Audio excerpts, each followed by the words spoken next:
a robotics assembly line in Guangzhou. The machines are running. The lights are on. But no one is there. The factory completed its last government order 2 weeks ago. No new contracts. No more subsidies. Management sent half the staff home. The rest are waiting unpaid. Across southern China, over 200 high-tech firms lost local support in Q1 2025. In the same quarter, the United States injected $53 billion into its chip and EV sectors. For a decade, Beijing bet everything on dominating artificial intelligence, electric vehicles, and semiconductors. Now it's quietly pulling the plug. Why? Behind closed doors, dozens of subsidy programs have been suspended. Some to avoid trade war retaliation. Some because local governments are drowning in debt. Others, for reasons no one dares to say out loud. Meanwhile, Chinese state media still talks about global leadership in innovation. But the factories are silent, and the numbers don't lie. So the question is simple. Why would a superpower sabotage its own rise, right when the world is watching? Local governments in China are broke. Their combined debt has crossed $13 trillion, according to IMF estimates. For years, provinces borrowed heavily to subsidize electric vehicles, AI labs, and chip startups. It helped mask unemployment. It made headlines, but it was all built on credit. Now the money is gone, and Beijing is cutting. More than 60 subsidy programs were halted quietly in late 2024. No press releases, no explanations, just silence. Startups lost tax breaks, lost land grants, lost access to cheap loans overnight. Some vanished completely, others are in court. The rest are still pretending the doors haven't closed yet. Meanwhile, foreign investors are watching. They've seen this before. A soft collapse, hidden behind slogans. Then came the next wave of pressure. Not from within, but from Geneva.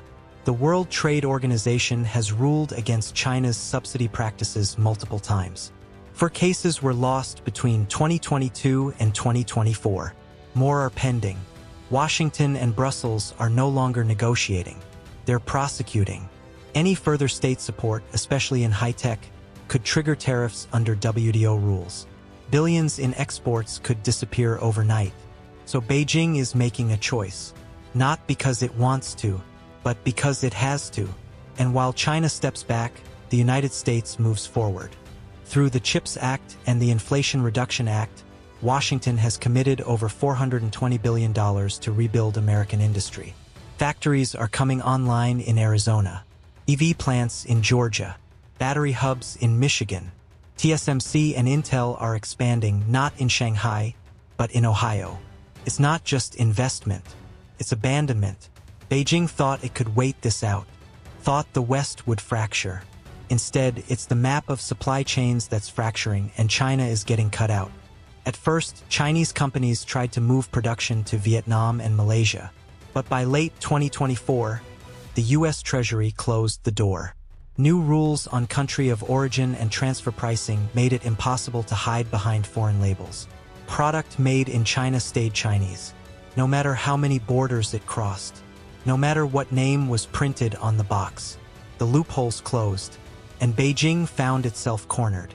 It's not just an economic adjustment. It's a retreat in slow motion, measured, silent, but real. No one on Chinese state TV talks about the $13 trillion debt. No one lists the 60 canceled programs. No one dares to say that the race is slipping away. But the numbers speak, and the factories are slowing, and the silence is loud. For years, the headlines were simple.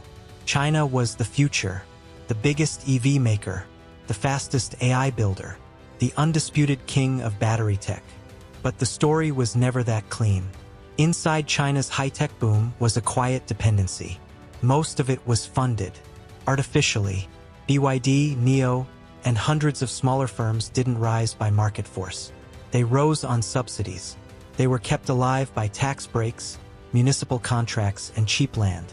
All approved quietly by provincial officials under pressure to show innovation success. It looked like growth, but it wasn't sustainable.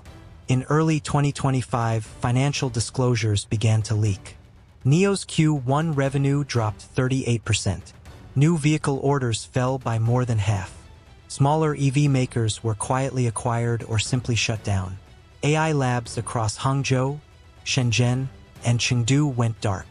Not because the talent disappeared, but because the money did. The cuts weren't announced. There were no front-page stories, only internal memos, and silence. And that silence got deeper. In April 2025, China's National Bureau of Statistics removed one number from its monthly reports: youth unemployment. It had climbed above 21.8% in leaked provincial data. In cities like Chongqing, college graduates were lining up for delivery jobs. Some never even got a call back. The platforms were full, but the number vanished. The chart was replaced by a blank space, with a note: "This indicator will be suspended." It was the second time in 2 years that Beijing erased a crisis with formatting. And this time, it wasn't just the unemployed who noticed. Foreign investors began pulling capital from the tech sector. Over $6 billion exited Chinese tech stocks between December 2024 and April 2025. That's not capital rotation. That's a vote of no confidence. At the same time, global chipmakers, Intel, TSMC, Samsung, shifted their procurement chains. Fewer deals with Chinese subcontractors. More reliance on Mexico, India, Vietnam. The decoupling wasn't loud. It was methodical, cold, quiet. And while state media continued to praise self-reliance, the factories sat still. The engineers stayed home. The graduates rewrote their resumes again. The myth of unstoppable growth had cracked. And what's left beneath is fragile. So why keep hiding it? Because the appearance of control matters more than control itself. Because once a number is spoken out loud, it becomes real. And reality is dangerous. This didn't start with a factory or a failed subsidy. It started with a map and a shift in power. The global trade system was built for efficiency. China mastered it, used its scale, crushed its costs, flooded the world with cheap tech, and became the hub of everything: batteries, chips, electric motors, rare earths. But that era is closing, and it's not an accident. Since 2018, Washington has played a different game. Not reacting, but redesigning. Tariffs were only the first punch. The real play came later: the CHIPS Act, the Inflation Reduction Act, the Energy Transition Strategy, and a global chain of trade deals, all signed with one goal: to cut China out of the future. It worked quietly, but relentlessly. Today, the US has over 17 active free trade agreements or supply chain pacts that bypass China. With Japan, South Korea, Mexico, Vietnam, India, the EU, even parts of Africa. Each deal redirects value. Each one rewires a piece of the machine. And the machine is moving. Intel is building in Ohio, TSMC in Arizona, batteries in Michigan, rare earths from Australia and Greenland. And China? Locked out, not by force, but by design. Because here's the twist: Beijing wasn't pushed out. It was baited out. When Trump hit with tariffs, it was painful, but temporary. China still had market dominance, still had time. But then came the second layer. Washington tightened export controls, blocked advanced chip sales, shut down access to cutting-edge tools. Still, Beijing could pump money into its own firms, build its own chips, its own EV giants. So the third layer came: a legal trap. Through the WTO, through coordinated trade law, the US and EU turned China's own industrial policy into a weapon against it. Subsidies? Now they're violations. Subsidies? Now they invite tariffs. Support your industries and face punishment. Stop supporting them and let them collapse. Checkmate, with no troops on the board. And while Beijing watched the trap close, Washington rallied the world around it. A network of logistics, financing, and enforcement. A system that identifies country of origin, tracks components, and penalizes workarounds. China can no longer ship through Malaysia. or hide behind joint ventures in Vietnam. The loopholes are sealed. So now the retreat begins. Not announced, not televised, but real. This is not deglobalization. This is reglobalization without China.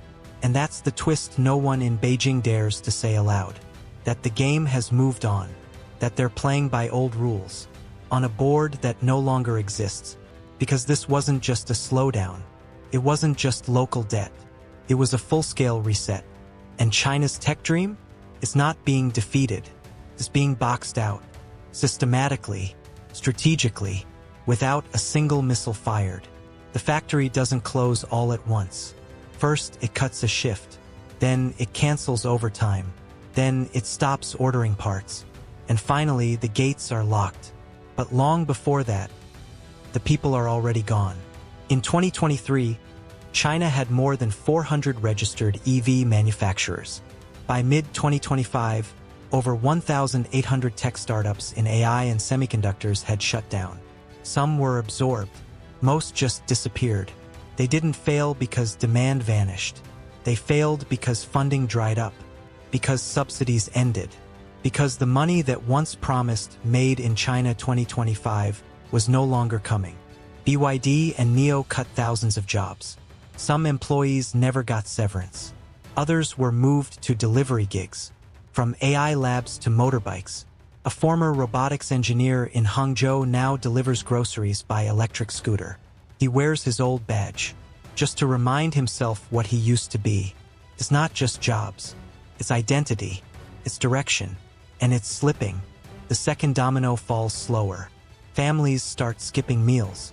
Utilities get paid late. Sons move back in with aging parents. Daughters stop looking for work. In Guangzhou, monthly household spending dropped 19% in early 2025. Not because prices rose, but because hope fell. No one saves for the future when there's no vision of one. In Chengdu, kindergartens are closing. Birth rates in high-tech cities like Shenzhen dropped over 23% last year. Fewer marriages, fewer babies, more people choosing not to bring children into a stalled economy. This isn't just demography. It's mood. Then comes the data gap, where the system stops measuring what it doesn't want to see. Youth unemployment? Gone from national reports, replaced by footnotes. And silence. Layoffs? No longer reported by local governments, only visible in street chatter, or on encrypted social media feeds. One viral video showed 5 jobless graduates standing outside an AI park in Suzhou. They held signs offering free research services. No one stopped. Their signs blew away. The camera stayed still. Investors saw it too. Between December 2024 and April 2025, over $6.2 billion in foreign capital exited China's high-tech sector. It wasn't dramatic, just firm, like pulling a plug. TSMC reduced its sourcing from mainland China. Intel canceled a procurement contract with a Shanghai chip supplier. Even Huawei quietly moved part of its testing operations to Kazakhstan. The world didn't boycott China, simply moved on. The fourth domino is the street. Empty storefronts, longer lines at food banks, and more frequent stories of unexplained deaths in worker dorms. In Dongguan, a tech hub once known for LED exports, suicide rates among men aged 25 to 40 are rising. Local newspapers no longer report the numbers, but hospital staff whisper it to foreign reporters off the record. In some districts, workers don't protest. They just vanish. And when asked where they went, neighbors say, they went home, but no one asks which home, or if they made it. Then the international domino, the hardest to see, but the most permanent. When the West left China's factories, it didn't just build new ones elsewhere. It rewrote the flow of global trade. India became the hub for smartphone assembly, Vietnam for chips, Mexico for EV parts. Africa, long ignored, now receives rare earth investments. Australia signs more mining pacts with the US. Europe redesigns its battery supply chains to skip Chinese cobalt refiners. The map has changed, not temporarily, structurally. And China? Still massive, still producing, but increasingly invisible. As tech exports shrink, this narrative grows louder. Its grip on the global supply chain, no longer tight. This isn't collapse by explosion. It's collapse by erosion. One loan unpaid, one worker displaced, one number deleted, one headline avoided, until the whole thing looks stable, but only if you squint, because underneath it's already breaking, piece by piece, quietly, without resistance. The lights are still on, the assembly line still moves, but there are no orders, no contracts, no voices. China built the image of unstoppable ascent. Factories glowing through the night, tech parks humming with code, engineers racing to overtake Silicon Valley. But now, the workers are gone, the subsidies are gone, the story is gone. What's left is motion without meaning, noise without production, growth without demand. They didn't lose a war, they didn't default, they didn't crash, they just stepped back. One budget cut at a time, one missing number at a time, and no one said it out loud.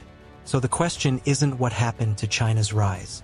The question is, when a system keeps moving long after the people leave, is it still alive, or just pretending to be?